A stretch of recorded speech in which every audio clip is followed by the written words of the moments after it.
It's Jungle Cruise from 2021. The IMDb plot summary based on Disneyland's theme park ride, where a small riverboat takes a group of travelers through a jungle filled with dangerous animals and reptiles, but with a supernatural element. Directed by Jamais Colette Sierra and starring Dwayne The Rock Johnson, Emily Blunt, and Edgar Ramirez. So I put this movie on my list, not because it's necessarily a good movie, which I don't really think it is, but I really do think actually that this is perfectly captures what I think Emily Blunt what she does very, very well, and is which is also rare, I feel like in this day and age. It's something I want her to kind of continue on this, which is this more sort of adventure comedy, classics, the classic Hollywood sort of slapsticky, comedic, yeah, action adventure movies. I think she just really does a good job in this, and it harkens back to a lot of these, 90s movies that I really like The Mummy or Mask of Zorro. It has that type of feel to it, of this like swashbuckler throwback to 1930s and 40s Hollywood adventure movies, and that's a very hard thing to pull off as an actor. And I think she just is does a great job in this. Like she, you can buy it when she does a little bit of action, but also mixed with comedy. She, makes mistakes a lot. Just a lot of similar like Indiana Jones vibe, where like everything she tries doesn't always work, but she'll kind of figure it out anyway. And it's fun watching her fail as much as it is succeed. And I think she really does pop in this movie, especially in the first third, which I hadn't seen this since it originally had come out during the pandemic, so I had watched it on Disney Plus, and just coming back to it now, even more so. I think the first act and really maybe even two acts really do work a lot for me. I think this movie could have been really good, except some fatal flaws that happen later on, which I'll get into when we talk more about the overall film. But I do think Blunt really does carry this even more so than The Rock does, and I'd love to see her kind of taking a mantle from like a Brendan Fraser or like an Antonio Banderas and the things they were doing in the 90s. I think she really could do that. And this movie is a perfect exemplification of that. I don't what are your Jungle Cruise thoughts? Had you seen this movie before? Had you taken the cruise? I don't mean the actual one at Disneyland, which Uh actually I'm interested to know if you've been on the Jungle Cruise oh, I either. have. Yeah, yeah, Yeah, it's one yeah. of my favorite rides at Absolutely. Disneyland, actually. And I think this movie captures the tone of Yes. that ride well too. But yeah, what Yes. are your I thoughts on the agree. film? I know I've seen this movie because I was like, this sounds dumb, but I watched it for this podcast and I was like very pleasantly surprised by like it's not a great movie. It Mm-mm. has potential in it, but to your point of like the first two acts are actually really good. And I was very entertained. And I think a lot of that has to do with Emily Blunt. Hmm. I think you nailed it, and we've been building up to this throughout the episode that there are not that many performers who can do it all. I think she Right. can actually. Hmm.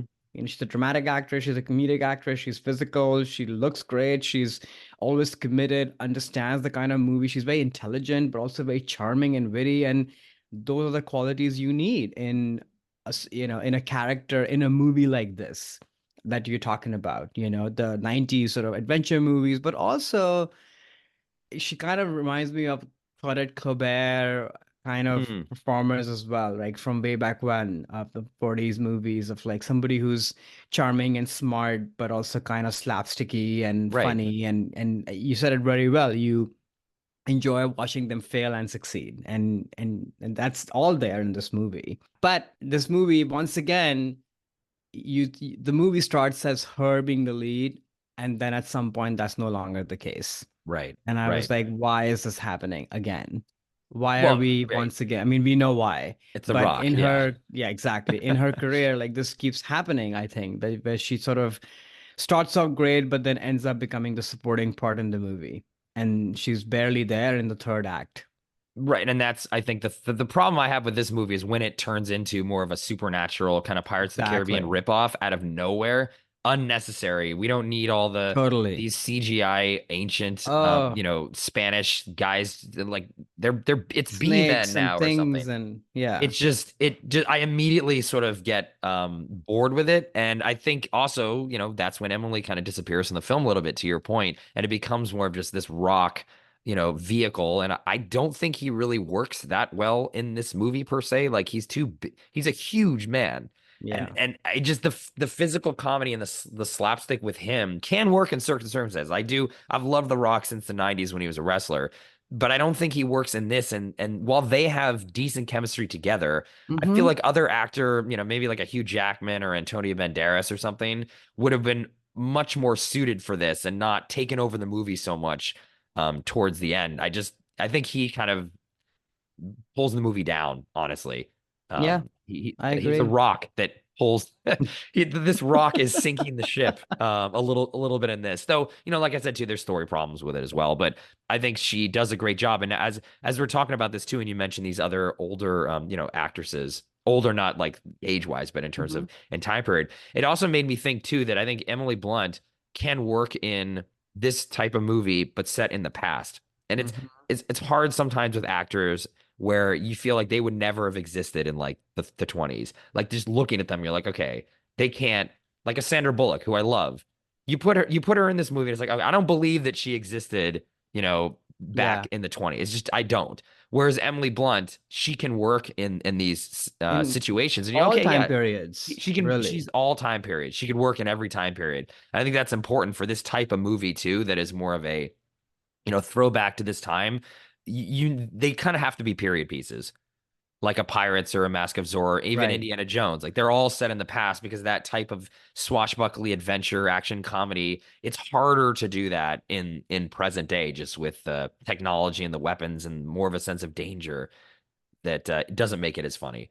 So I think that's another reason why she works so well in this movie, because she can take her persona into the past. But yeah, and rewatching it, actually, I liked it better, like I said, than I remembered. Mm-hmm. And I really just wish they had had a different script and maybe a different lead actor to play against Emily Blunt. And I think this movie did okay. I mean, it was during the Yeah, it pandemic, did pretty so well. I'm not sure box office wise, but we'll get into this now. Actually, let's transition into what we would like to see. Hi there, it's Alex. If you like the review and discussion Karan and I just had, make sure you subscribe to our channel, Movies That Shaped Us, to get full episodes. Every other Wednesday, Karan and I review a new release and then discuss 6 other movies made by that film's actor or director and how they shaped us. Subscribe right now or follow our podcast on Spotify or Apple Podcasts via the link in the description below. Hope you join us for the journey.